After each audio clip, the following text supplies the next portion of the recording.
Hello friends, welcome to Kannan info Tamil. நம்ம இன்னைக்கு என்ன டாபிக் பார்க்க போறோம் அப்படின்னா 3 முக்கியமான டிஃபென்ஸ் அப்டேட் இந்த வீடியோல பார்க்க போறோம். முதல் டிஃபென்ஸ் அப்டேட், இந்திய ராணுவத்தின் நீண்ட நாள் கோரிக்கை ஒன்று நிறைவேற்றப்பட்டிருக்கு. அதாவது இந்திய ராணுவம் தங்களுடைய பயன்பாட்டிற்கென்று தனியாக ஒரு டிஃபென்ஸ் சேட்டலைட் வேணும் அப்படின்னு பல வருடங்களா கோரிக்கை வச்சு வந்தாங்க. அந்த கோரிக்கை இப்போ நிறைவேற்றப்பட்டிருக்கு. இந்திய ராணுவம் எதற்காக தங்களுக்கென்றே தனியாக ஒரு டிஃபென்ஸ் சேட்டலைட் வேணும்னு கேக்குறாங்க.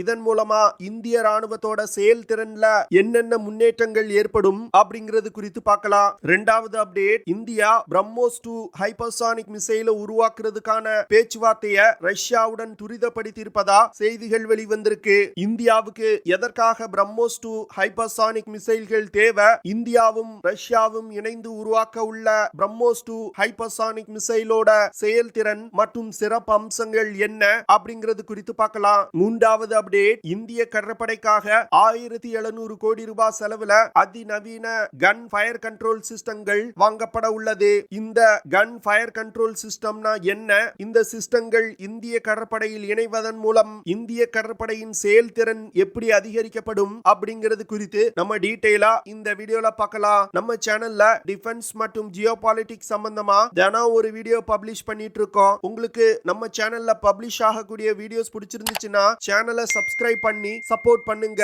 நீங்க பண்ற ஒவ்வொரு சப்ஸ்கிரிப்ஷனும் எனக்கு அடுத்தடுத்த வீடியோஸ் போடுறதுக்கு ஒரு மோட்டிவேஷனா இருக்கும். இந்தியா தன்னுடைய ராணுவத்தின் கம்யூனிகேஷன் கேப்பபிலிட்டியை அதிகரிப்பதற்கு ஒரு முக்கியமான ப்ராஜெக்ட இப்ப கையில் எடுத்திருக்காங்க. அதாவது கிட்டத்தட்ட 3000 கோடி ரூபாய் செலவுல இந்திய ராணுவத்துக்கென்றே தனியாக ஒரு டிஃபென்ஸ் சேட்டலைட்டை உருவாக்க போறாங்க. இதற்கான ஒப்பந்தம் நியூ ஸ்பேஸ் இந்தியா லிமிடெட் நிறுவனத்துடன் சமீபத்தில் கையெழுத்திடப்பட்டது. இந்த நியூ ஸ்பேஸ் இந்தியா லிமிடெட் நிறுவனம் ISRO அமைப்பின் ஒரு கிளை நிறுவனம். இந்த நிறுவனத்துடன் இணைந்து மினிஸ்ட்ரி ஆஃப் டிஃபென்ஸ் GSAT-7B அப்படிங்கிற ஒரு அதிநவீன அட்வான்ஸ் கம்யூனிகேஷன் சேட்டலைட்டை உருவாக்க போறாங்க. GSAT-7B சேட்டலைட் இந்திய ராணுவத்துடைய கம்யூனிகேஷன் கேப்பபிலிட்டியை பல மடங்கு அதிகரிக்கும் அப்படின்னு டிஃபென்ஸ் எக்ஸ்பர்ட் சொல்றாங்க. இந்த சேட்டலைட் உதவியுடன் தொலை தூரத்தில் டிப்ளாய் செய்யப்பட்டிருக்க ராணுவ வீரர்கள், வெப்பன் சிஸ்டங்கள், போர் விமானங்கள், ஹெலிகாப்டர்கள் போன்றவற்றுடன் தொடர்பு கொள்வதற்கு பேர் உதவியா இருக்க போகுது. ISRO நிறுவனம் இந்திய ராணுவத்திற்காக உருவாக்க உள்ள GSAT-7B சேட்டலைட் 5 டன் எடை கொண்ட ஒரு ஜியோ ஸ்டேஷனரி சேட்டலைட். இந்த சேட்டலைட் 2026 வருடத்திலிருந்து ராணுவத்தின் பயன்பாட்டிற்கு வரப்போகுது. இந்தியா உருவாக்க உள்ள இந்த சேட்டலைட்ல பலவிதமான செக்யூரிட்டி ஃபீச்சர்கள் இருக்கு. இதன் மூலமா இந்திய ராணுவத்தின் கம்யூனிகேஷனை ஹேக் செய்யவே முடியாது. GSAT-7B சேட்டலைட் மூலமா இந்திய ராணுவத்திற்கு தேவையான டாக்டிகல் கம்யூனிகேஷன் நெட்வொர்க்கை எஸ்டாப்ளிஷ் செய்ய முடியும். அதாவது எல்லையில் நிலைநிறுத்தப்பட்டிருக்க வீரர்களோடு மட்டும் தொடர்பு கொள்ளாமல் இந்த சேட்டலைட்டை பயன்படுத்தி remotely piloted aircraft, air defence weapon, fire support platforms போன்ற பல்வேறு சிஸ்டங்களோடு தொடர்பு கொள்ள முடியும். இது போன்ற ஒரு சேட்டலைட் கம்யூனிகேஷன் நெட்வொர்க்கை இந்திய ராணுவம் பல வருடங்களா கேட்டு வந்துகிட்டு இருக்காங்க. தற்போதைய நிலையில் இந்திய ராணுவம் இந்திய விமானப்படையின் GSAT-7A சேட்டலைட்டை தான் தங்களுடைய கம்யூனிகேஷனுக்காக பயன்படுத்தி வந்துகிட்டு இருக்காங்க. தற்போது இந்திய ராணுவத்திற்கு கிடைக்க உள்ள இந்த புதிய சேட்டலைட் கம்யூனிகேஷன் நெட்வொர்க் மூலமா இந்திய ராணுவத்தின் போர் திறன்ல மிகப்பெரிய முன்னேற்றம் ஏற்படும். அது மட்டும் இல்லாம இந்திய ராணுவத்தின் கம்யூனிகேஷன் நெட்வொர்க் மிகவும் பாதுகாக்கப்பட்ட ஒரு ஜாம் ப்ரூஃப் நெட்வொர்க்கா இருக்க போகுது. ஏற்கனவே இந்திய ராணுவம் உக்ரைன் ரஷ்யா போர்ல சைபர் மற்றும் எலக்ட்ரோ மேக்னெட்டிக் வார்ஃபேர் தொடர்பா என்னென்ன பிரச்சனைகள் வந்திருக்கு அப்படிங்கறத தொடர்பா ஒரு ரிப்போர்ட் ரெடி பண்ணி இருக்காங்க. அந்த ரிப்போர்ட்ல கிடைச்சிருக்க விஷயங்களை கொண்டு இந்திய ராணுவத்திற்காக உருவாக்கப்பட உள்ள புதிய சேட்டலைட்டுகள் உருவாக்கப்பட உள்ளது. இந்தியா உருவாக்க உள்ள இந்த புதிய சேட்டலைட் மூலமா தொலை தூரத்துல டிப்ளாய் செய்யப்பட்டிருக்க இந்திய ராணுவத்தினருக்கு ஹை ஸ்பீட் இன்டர்நெட் சர்வீசஸையும் ப்ரொவைட் பண்ண முடியும். இந்திய ராணுவம் உருவாக்க உள்ள இந்த புதிய சேட்டலைட் மூலமா சமவெளி பகுதி, மலைப்பாங்கான பகுதி மற்றும் கடல்ல இருக்கக்கூடிய வீரர்கள், ஃபைட்டர் ஜெட் விமானம், ட்ரோன்கள் போன்ற பல்வேறு சிஸ்டங்களோடு கம்யூனிகேட் செய்ய முடியும். GSAT-7B சேட்டலைட்ல பயன்படுத்தப்படும் பெரும்பாலான பாகங்கள் இந்தியாவிலே தயாரிக்கப்பட உள்ளது. இதனால பல இந்திய நிறுவனங்கள் பயனடைய போறாங்க.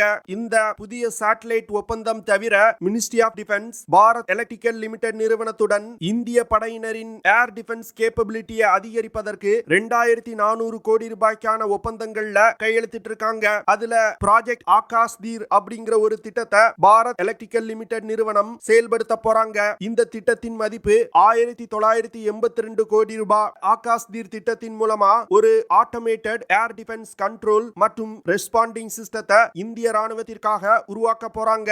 இந்த ஆகாஷ்தீர் திட்டத்தின் மூலமா இந்திய ராணுவத்தில் பயன்பாட்டில் உள்ள பல்வேறு விதமான ஏர் டிஃபென்ஸ் யூனிட்டுகளை ஒருங்கிணைந்து செயல்பட வைக்க முடியும். இந்த ஆகாஷ்தீர் திட்டத்தின் மூலமா யுத்தக்களத்தோட லோ லெவல் ஏர் ஸ்பேஸ்ல பறக்கக்கூடிய ட்ரோன்கள், ஹெலிகாப்டர்கள், மிசைல்கள் போன்றவற்றை டிடெக்ட் செய்து இந்தியாவின் ஏர் டிஃபென்ஸ் சிஸ்டங்களுக்கு தகவல் அனுப்பும். தகவல் அனுப்பப்பட்டவுடன் ஏர் டிஃபென்ஸ் சிஸ்டங்கள் லோ லெவல் ஏர் ஸ்பேஸ்ல பறந்து கொண்டிருக்கும் அந்த ஏரியல் த்ரெட்ஸை தாக்கி அழிக்கும். இரண்டாவதா 412 கோடி ரூபாய் செலவுல பாரத் எலக்ட்ரிக்கல் லிமிடெட் நிறுவனம் இந்திய கடற்படையின் ஹெலிகாப்டர்கள்ல பயன்படுத்துவதற்கு சாரங் எலக்ட்ரானிக் சப்போர்ட் மெஷர் சிஸ்டங்களை டெவலப் செய்ய போறாங்க.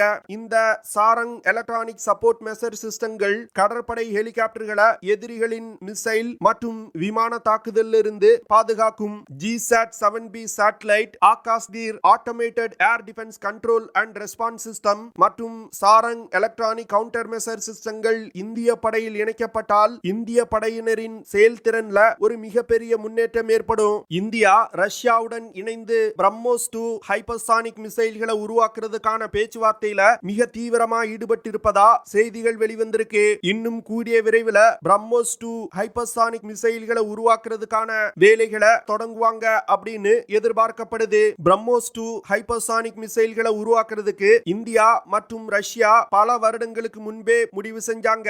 ஆனா அந்த திட்டம் பல வருடங்களா இழுத்தடிக்கப்பட்டு வந்தது. இதற்கு காரணம் மேற்கத்திய நாடுகள் ரஷ்யாவுக்கு கொடுத்த அழுத்தம். அதாவது மேற்கத்திய நாடுகள் ஹைப்பர்சானிக் மிசைல் நான் ப்ரோலிஃபிகேஷன் ப்ரொபோசல் மூலமா ரஷ்யாவை இந்தியாவிற்கு ஹைப்பர்சானிக் கிளைட் வெஹிக்கிள்ஸ் மற்றும் ஹைப்பர்சானிக் க்ரூஸ் மிசைல்களை உருவாக்குறதுக்கான தொழில்நுட்பத்தை இந்தியாவிற்கு கொடுக்க விடாமல் இது நாள் வரைக்கும் தடுத்து வந்துகிட்டு இருக்காங்க. ஆனா தற்போது நடந்து வரும் உக்ரைன் ரஷ்யா போர் காரணமா மேற்கத்திய நாடுகள் ரஷ்யா மீது பல பொருளாதார தடைகளை விதிச்சிருக்காங்க.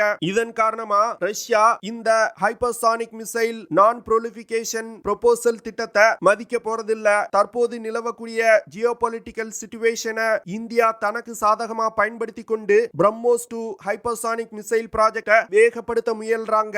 ஏற்கனவே ரஷ்ய படையில் பயன்பாட்டில் உள்ள திசர்கான் ஹைப்பர்சானிக் மிசைலோட தொழில்நுட்பத்தை தான் brahmos-2 ஹைப்பர்சானிக் மிசைலையும் பயன்படுத்த போறாங்க.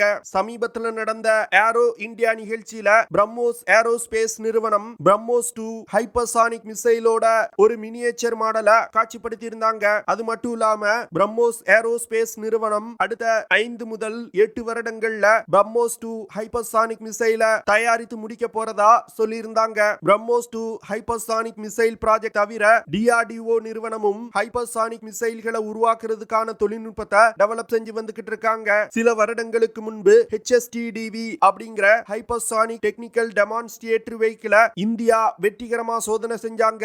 அந்த சோதனையின் போது DRDO நிறுவனம் உருவாக்கிய hypersonic technical demonstrator vehicle mark 6 அப்படிங்கிற ஹைப்பர்சானிக் வேகத்துல பறந்தது. இதனை தொடர்ந்து DRDO நிறுவனமும் 2025 முதல் 2026 வருடத்துக்குள் ஒரு ஹைப்பர்சானிக் கிளைட் வெஹிக்கிளை உருவாக்குவதற்கு துரிதமா வேலை செஞ்சு வந்துகிட்டு இருக்காங்க.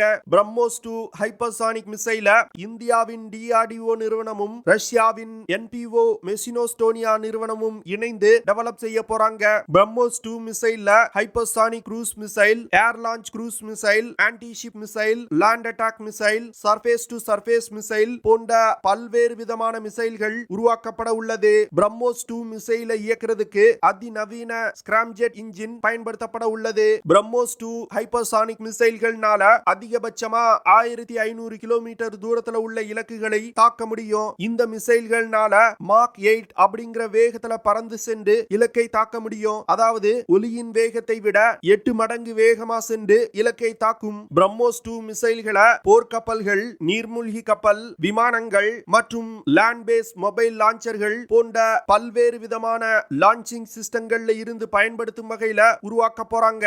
brahmos-2 மிசைல் மட்டும் இந்திய படையில் இணைக்கப்பட்டால் இந்திய படையினரின் தாக்கும் திறன்ல ஒரு மிகப்பெரிய முன்னேற்றம் ஏற்படும். மூன்றாவது update, ministry of defence Bharat electrical limited நிறுவனத்துடன் 13 கன் ஃபயர் கண்ட்ரோல் சிஸ்டங்களை வாங்குவதற்கு ஒரு ஒப்பந்தத்தில் கையெழுத்திட்டு இருக்காங்க.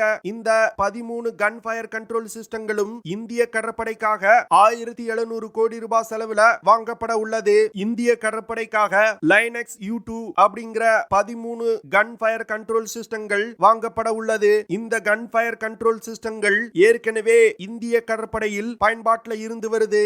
லைனக்ஸ் U2 ஃபயர் கண்ட்ரோல் சிஸ்டத்தினால கடல், ஆகாயம் மற்றும் தரையில இருக்கக்கூடிய இலக்குகள் மீது மிக துல்லியமா தாக்குதல் நடத்த முடியும். Linux U2 fire control system ஒரு 4th generation fire control system. இந்த சிஸ்டங்கள் முழுக்க முழுக்க இந்தியாவிலே உருவாக்கப்பட்டிருக்கு. இந்த 13 ஃபயர் கண்ட்ரோல் சிஸ்டங்களும் இந்திய கடற்படைக்காக புதிதாக உருவாக்கப்பட உள்ள நெக்ஸ்ட் ஜெனரேஷன் ஆஃப்ஷோர் பெட்ரோல் வெசல்கள்ல பொருத்தப்பட உள்ளது. இந்த ஆஃப்ஷோர் பெட்ரோல் வெசல்கள் garden reach ship building limited நிறுவனம் மற்றும் கோவா ஷிப்யார்ட் லிமிடெட் நிறுவனத்தால் உருவாக்கப்பட உள்ளது. தற்போதைய நிலையில் 10 லைனக்ஸ் U2 ஃபயர் கண்ட்ரோல் சிஸ்டங்கள் இந்திய கடற்படையில் பயன்பாட்டில் இருந்து வருது. இந்த சிஸ்டங்கள் 2021 வருடம் இந்திய கடற்படைக்காக வாங்கப்பட்டது. இந்த ஃபயர் கண்ட்ரோல் சிஸ்டங்கள் மூலமா லாங், மீடியம் மற்றும் ஷார்ட் ரேஞ்சில் இருக்கக்கூடிய பல்வேறு விதமான ஏரியல் த்ரெட்ஸை தாக்கி அழிக்க முடியும். லைனக்ஸ் U2 ஃபயர் கண்ட்ரோல் சிஸ்டத்துல ஒரு அதிநவீன ரடார் இணைக்கப்பட்டிருக்கு. இந்த ரடார் உதவியோடு டார்கெட்டை கண்டுபிடித்து ட்ராக் செய்ய முடியும். அதற்கு பிறகு டார்கெட் கண்டுபிடிக்கப்பட்டவுடன் டார்கெட் தொடர்பான இன்புட்டை வெப்பன் சிஸ்டங்களுக்கு அனுப்பும். வெப்பன் சிஸ்டங்கள் கிடைக்கப்பெற்ற இன்புட்டுகளை பயன்படுத்தி அந்த ஏரியல் டார்கெட்டுகளை மிக துல்லியமா தாக்கி அழிக்கும். ஓகே ஃப்ரெண்ட்ஸ், நம்ம வீடியோவோட நிறைவு பகுதிக்கு வந்துட்டோம். இதெல்லாம் தான் நான் உங்ககிட்ட ஷேர் பண்ணணும் அப்படின்னு நினைச்ச விஷயங்கள். ஐ ஹோப் நான் ஷேர் பண்ண விஷயங்கள் உங்களுக்கு பிடிச்சிருக்கும்னு நினைக்கிறேன். அப்படி பிடிச்சிருந்துச்சுன்னா ஷேர் பண்ணுங்க, லைக் பண்ணுங்க, கமெண்ட் பண்ணுங்க. மறக்காம நம்ம சேனலுக்கு சப்ஸ்கிரைப் பண்ணுங்க. அப்படியே அந்த பெல் நோட்டிபிகேஷனை கிளிக் பண்ணி ஆல்ங்கிற ஆப்ஷனை எனேபிள் பண்ணிக்கங்க. See you in the next video. Jai Hind.